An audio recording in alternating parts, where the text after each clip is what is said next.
Hello guys, तो कैसे हो तुम लोग। मैं पहले ही तुम लोगों से सॉरी कह रहा हूँ क्योंकि बीच में मैंने आयरन फिस्ट का एक्सप्लेनेशन बिल्कुल ही बंद कर दिया था। एक्चुअली मैंने सोचा था कि मूवीज और वेब सीरीज के लिए एक अलग से चैनल बनाऊंगा, बट बाद में मुझे लगा यार इतनी मेहनत कौन करेगा, दो दो चैनल एक साथ हैंडल करना पड़ेगा। इसलिए मैंने सोचा कि इसी चैनल पर कंटिन्यू करते हैं। इसलिए हफ्ते में ऑल्टरनेट डेज पर मूवीज और एनिमे रिलेटेड वीडियोस आती रहेंगी। मतलब आज आयरन फीस्ट अपलोड कर रहा हूँ तो फिर कल एनिमे रिलेटेड कोई वीडियो आएगा और उसके अगले दिन मूवी या वेब सीरीज रिलेटेड कोई भी वीडियो आ सकती है। इसलिए अभी दोनों तरह के व्यूअर्स ही इस चैनल को एंजॉय कर पाएंगे। तो अभी के लिए get ready to be a part of this journey. Episode number 4 के शुरुआत में हम डैनी और कॉलिन को देखते हैं।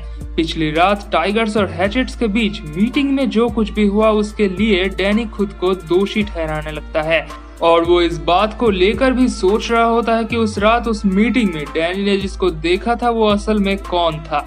कॉलिन कहती है मुझे लगता है वो मैरी थी। डैनी कहता है बट मुझे नहीं लगता वो मैरी थी। दूसरी तरफ डावोस और जॉय मैरी के घर पर होते हैं। जॉय मैरी से उन फोटोज के बारे में पूछती है जो कि उन्होंने डैनी के घर पर देखा था। तुम लोगों को याद दिला दूं कि मैरी असल में एक प्राइवेट डिटेक्टिव है जो कि जॉय और डावोस के कहने पर डैनी पर नजर रख रही थी। खैर मैरी इस बात को इनकार कर देती है। वो कहती है मुझे नहीं पता किसने डैनी को वो फोटोज दे दी हैं। डावोस मैरी को धमकाने लगता है बट मैरी भी डावोस के धमकियों से नहीं डरती। वो डायरेक्टली डावोस से कहती है अगर तुमने मुझ पर हाथ भी लगाया तो वो हाथ कट जाएगा। ये सब देख के जॉय उन दोनों को शांत करती है। वो डावोस को थोड़ा दूर ले जाती है। डावोस कहता है मुझे अभी काफी कुछ अरेंज करना है। असल में डावोस और जॉय कुछ अलग ही प्लान कर रहे होते हैं। खैर तुमको वो आगे जाके पता चलेगा। जॉय डावोस को कहती है ठीक है तुम जाओ अपना काम करो, मैं यहाँ पर संभाल लूंगी। यहाँ से सीन चेंज होकर हम वार्ड को देखते हैं। वार्ड अपने काउंसिलर के घर पर होता है। आई होप तुम लोगों को समझ आ ही गया होगा कि वार्ड और उसके काउंसिलर के बीच रिलेशनशिप कैसा है। खैर वार्ड का काउंसिलर उसे समझाती है कि वार्ड को अपने सिस्टर के लिए कुछ काइंड करना चाहिए ताकि जॉय वार्ड को दोबारा अप्रिशिएट करना शुरू कर दे। इस तरफ डैनी और कॉलिन मिसेस यांग से दोबारा मिलने के लिए जाते हैं। वो मिसेस यांग के कमरे में जाते हैं। वो दोनों ही उनसे माफी मांगते हैं क्योंकि उन दोनों की वजह से वो मीटिंग बर्बाद हो गया था। इसके बाद डैनी और कॉलिन मिसेस यांग से कहते हैं दोबारा से एक मीटिंग फिक्स करने के लिए, बट मिसेस यांग कहती है कि अभी ये पॉसिबल नहीं है क्योंकि टाइगर्स ने डॉग को सील कर दिया है, इसलिए वार्ड के अलावा दूसरा कोई ऑप्शन ही नहीं है। कॉलिन कहती है हमको पता है आप खुद से ये सब नहीं कह रही। यहाँ पे कॉलिन और डैनी का पूरा शक मिस्टर यांग की तरफ जाता है। उन लोगों को लगता है कि मिस्टर यांग ही मिसेस यांग को भड़का रही है वार के लिए। मिस्टर यांग का नाम सुनते ही मिसेस यांग की एक्सप्रेशन चेंज हो जाती है। वो डैनी और कॉलिन को सच्चाई बता देती है कि मिस्टर यांग को स्ट्रोक आया है और वो चल फिर नहीं सकते या फिर बोल भी नहीं सकते और उनका ट्रीटमेंट भी कुछ खास अच्छा नहीं जा रहा है। डैनी कहता है उनको अचानक से स्ट्रोक कैसे आ सकता है, आई थिंक ये सब कनेक्टेड है। यहाँ पर डैनी की ये बात मिसेस यांग को पसंद नहीं आती। तब कॉलिन डैनी को बाहर भेज देती है और वो खुद मिसेस यांग को दूसरे मीटिंग के लिए कन्विंस करने लगती है। डैनी कमरे से बाहर जाता है और उसी कमरे के सामने एक और कमरा होता है। डैनी वहां पर जाता है और देखता है कि मिस्टर यांग वहां पर लेटे हुए हैं और वो बेहोश होते हैं। डैनी उनके गले पर एक मार्क देखता है और उस मार्क को देखकर डैनी को थोड़ा बहुत शक होता है। तभी मिस्टर यांग को अचानक से होश आ जाता है और वो डैनी का हाथ पकड़ लेते हैं। डैनी उनसे पूछता है क्या ये सब डावोस ने किया है। मिस्टर यांग इशारों में इस बात से हामी भरते हैं। डैनी कहता है बट उसने ऐसा क्यों किया।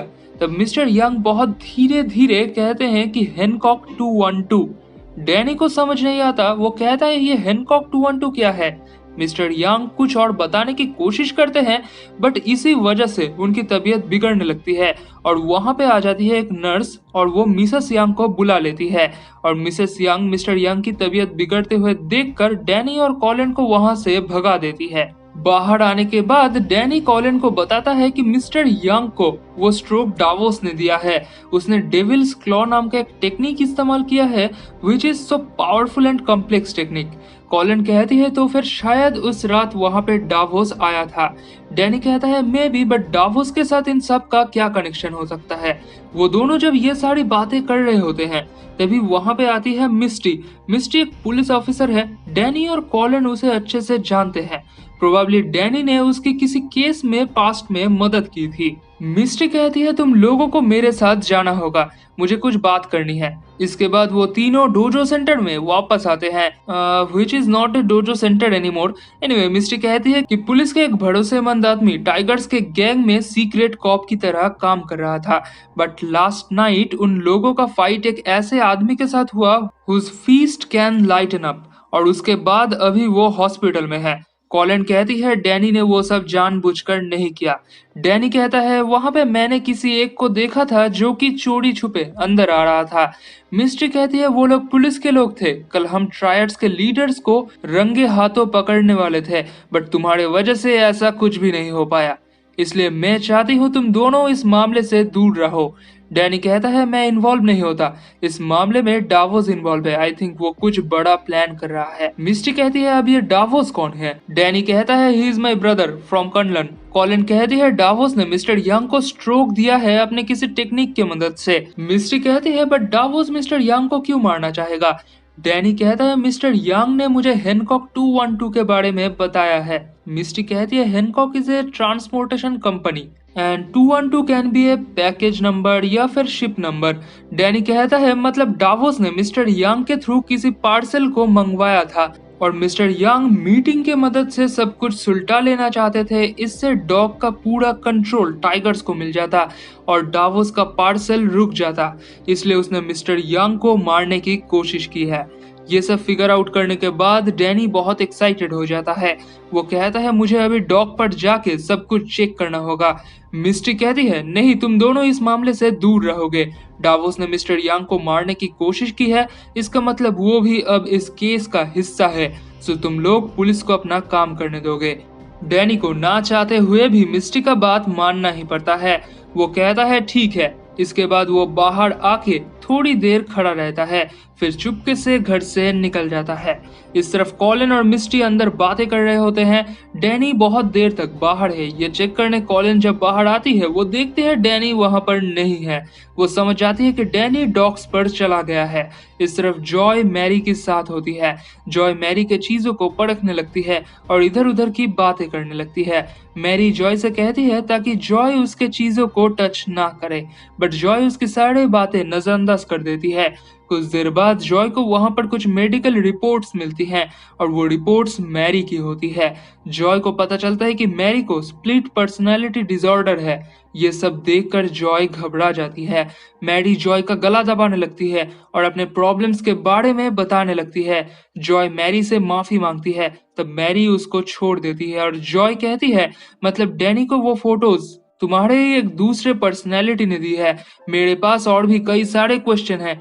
मैरी कहती है उनको मत पूछो, मैं सुनना नहीं चाहती, मुझे सिर्फ ये जॉब चाहिए, मुझे पैसों की जरूरत है। जॉय कहती है क्या तुम अपनी इस कंडीशन को कंट्रोल कर सकती हो। मैरी कहती है बिल्कुल, पहले भी किया है।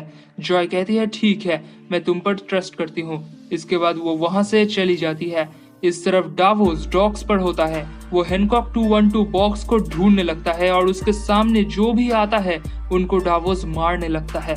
आखिर तक उसे 212 नंबर का बॉक्स मिल ही जाता है। अंदर एक कॉफिन होता है और उसमें एक बहुत पुराना डेड बॉडी होता है जो कि शायद पुराने किसी आयरन फीस्ट की बॉडी है।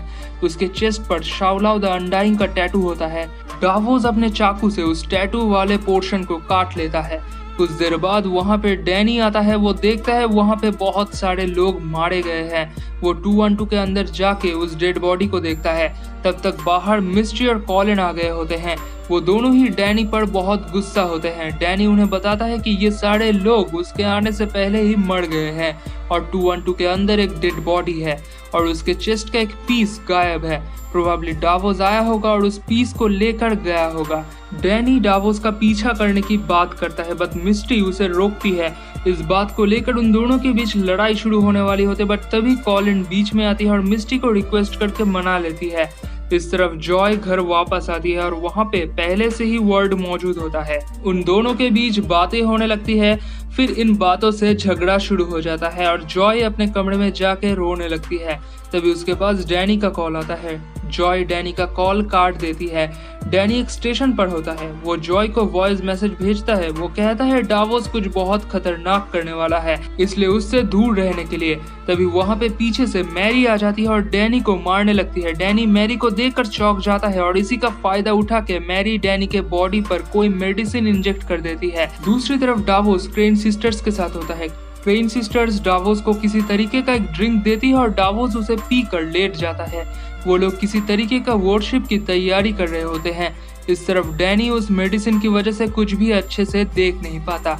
इस वजह से वो मैरी से फाइट भी नहीं कर पाता। डैनी किसी तरह अपने आयरन फिस्ट को समॉन करके जमीन पर हमला करता है, बट मैरी किसी तरह अपने आप को डिफेंड कर लेती है। तभी डैनी कॉलिन को कॉल लगा के कहती है कि ये सब मैरी कर रहा है, बट उसके बात पूरा होने से पहले ही मैरी डैनी को मार के बेहोश कर देती है और उसका फोन भी तोड़ देती है। इसके बाद वो डैनी को लेकर डावोस के पास चली जाती है।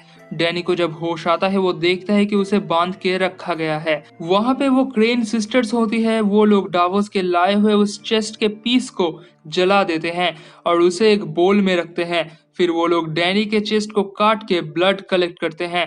डैनी दर्द से चीखने लगता है। फिर वो लोग उस ब्लड को और जले हुए टुकड़ों को अच्छे से मिक्स करते हैं और उस मिक्सचर से डावोस के पीठ पर शाओला द अनडाइंग का टैटू बनाते हैं। और ये पूरा प्रोसेस कंप्लीट होने के बाद डावोस डैनी के पास जाके कहता है, जिस चीज पर मेरा हक था आखिर वो मुझे मिलने वाला है। और यहाँ पर खत्म होती है आयरन फीस्ट सीजन 2 एपिसोड 4 की स्टोरी।